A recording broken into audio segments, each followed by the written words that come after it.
Bonjour et merci à vous Agnès de Sarthe de répondre à notre invitation à présenter votre nouveau roman, L'éternel fiancé, qui paraît aux éditions de l'Olivier. C'est un livre bouleversant et joyeux qui s'ouvre sur un concert de Noël. Oui, c'est vrai, il y a une sorte de prélude à ce roman dans lequel on voit des classes de maternelle, donc des enfants de 4 ans, qui se rendent à un concert à la mairie. Et ça se passe dans la salle des mariages. Je le précise parce que ça tient un rôle. Et c'est là qu'on découvre la narratrice qui est très émue d'assister à un concert parce qu'elle adore la musique, elle est très concentrée. Et là, alors qu'elle s'attend à être auditrice d'un concert, il y a un petit garçon devant elle qu'elle ne connaît pas qui se tourne subitement, on ne sait pas pourquoi, et qui lui fait une déclaration d'amour. Il lui dit « Je t'aime parce que tu as les yeux ronds ». Et il lui explique d'ailleurs qu'il l'a choisi entre toutes les petites filles de la salle. Et elle est très embêtée parce que le concert va commencer, il ne faut pas faire de bruit, il faut se taire, il ne faut pas parler. Et donc, sachant pas quoi lui répondre, comme prise de panique, elle dit ben « Moi, je t'aime pas parce que tu as les cheveux de travers ». Et à partir de là, c'est comme si elle s'était jetée un sort à elle-même, puisque elle a l'impression qu'ils sont fiancés, malgré le fait qu'elle ait répondu négativement à sa déclaration, parce qu'ils sont dans la salle des mariages, c'est là que les gens se marient, puis cette musique est tellement belle, alors voilà, elle se dit que ce garçon, en fait, elle se dit qu'il lui appartient pour toujours. Alors, ce qui va se passer après, c'est que, étrangement, la vie va faire qu'ils vont se retrouver, ils vont se perdre de vue complètement, il va disparaître, et puis à un moment, il va revenir, et de temps en temps, il reviendra comme ça dans sa vie, comme s'il la ponctuait. J'aimerais, comme en musique, pouvoir tout reprendre à partir du début. C'est autour de cette phrase, de ce souhait que se construit le roman ? Tout à fait. C'est aussi pour ça que la musique tient un rôle si important dans le roman. C'est que en musique, comme on le sait si on pratique, comme on s'en doute si on ne pratique pas, si on n'est pas content de ce qu'on a fait, si on n'a pas réussi à passer, je ne sais pas, les 4 doubles croches qui vont très vite, qu'on a oublié une altération, ben c'est pas grave, on recommence, on reprend, on retravaille jusqu'à ce que ce soit impeccable. C'est exactement ce qu'on ne peut pas faire avec la vie, vous en êtes rendu compte, moi aussi. Donc pourquoi j'ai dit ça, j'aurais pas dû, enfin, avec l'esprit d'escalier, ça voilà, si seulement j'avais su, j'aurais agi autrement, j'aurais dit une autre phrase décisive, etc. Bon, on ne peut pas faire ça dans la vie, et on ne peut pas corriger l'erreur, on ne peut pas revenir en arrière avant la catastrophe, quand catastrophe il y a. Ça coule et ça file. Et la musique, d'une certaine manière, à la fois on peut revenir pour corriger, mais au moment du concert, par exemple, ça coule et ça file aussi. Donc le fait de pouvoir avoir toujours la musique en parallèle de la vie, puisque toute une vie se déroule pendant ce roman, ça me faisait réfléchir à ce que c'est justement filer, s'arrêter, recommencer, inventer, imaginer, tout ça. C'est un livre aussi qui cherche à savoir ce que c'est une âme, et peut-être dont le matériau serait la mémoire. Oui, alors ça, c'est aussi une âme comme, pas dans le sens religieux, mais plutôt dans le sens de la présence, parce que c'est aussi un livre qui s'articule autour du deuil et de la perte, et avec en,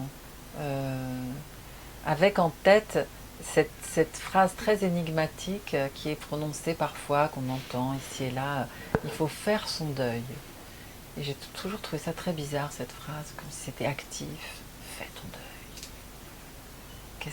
Qu'est-ce qu'on fait quand on fait ça? On s'agite, on oublie activement.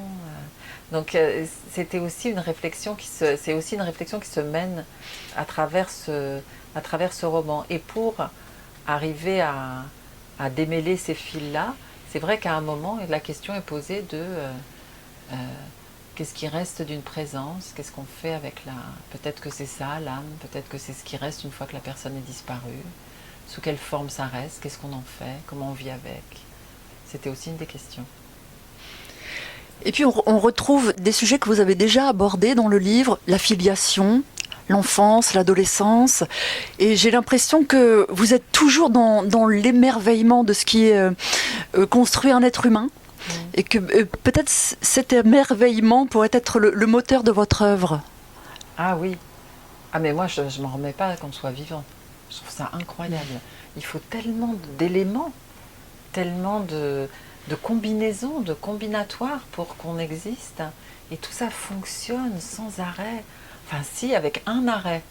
Mais c'est pas beaucoup, un arrêt. Enfin,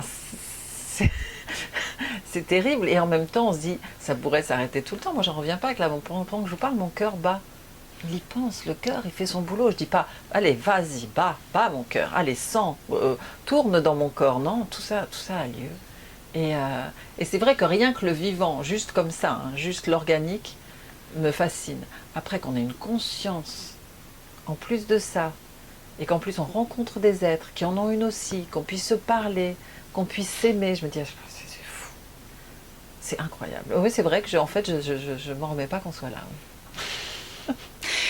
Et puis une question sur votre écriture, et précisément sur l'écriture de ce livre-ci. J'ai la sensation qu'il y a une grande liberté dans ce livre-là, dans l'écriture, dans la façon dont vous agencez les grands moments du livre. Ben ça me fait très plaisir que vous utilisiez ce mot, parce que pour moi c'est c'est pour ça que j'écris, c'est pour ça que j'aime écrire, parce qu'il me semble que c'est le seul lieu dans lequel on est entièrement libre. Mais c'est difficile d'exercer cette liberté, parce qu'on se demande, est-ce que les gens vont comprendre? Est-ce qu'on va me suivre? Est-ce que c'est pas n'importe quoi?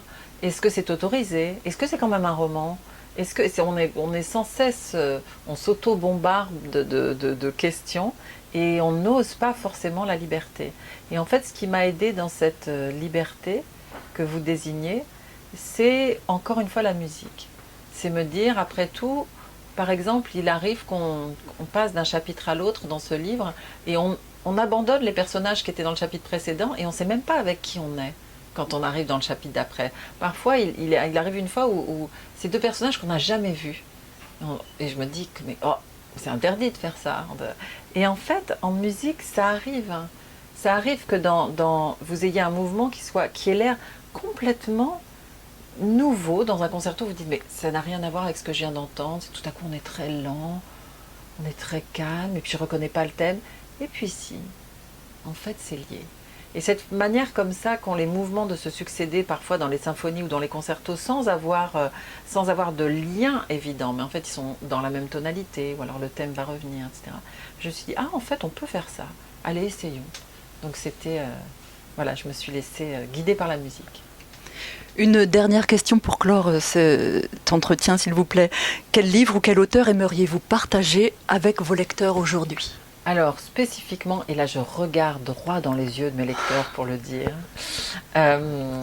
spécifiquement c'est aujourd'hui, le livre que j'aimerais partager, c'est Sisyphe est une femme de Geneviève Brisac. C'est un essai et c'est une série d'histoires, et c'est un livre qui est comme un chemin de lecture parce qu'il parle de plusieurs grands écrivains qui sont toutes des femmes, certaines très connues, certaines très méconnues. Et une fois qu'on commence ce livre, on a envie de lire tous ces écrivains. Donc c'est comme avoir, je ne sais pas, c'est comme penser qu'on a une fleur et avoir en fait hérité d'un bouquet. Merci beaucoup, Merci Agnès à de vous. Sarthe.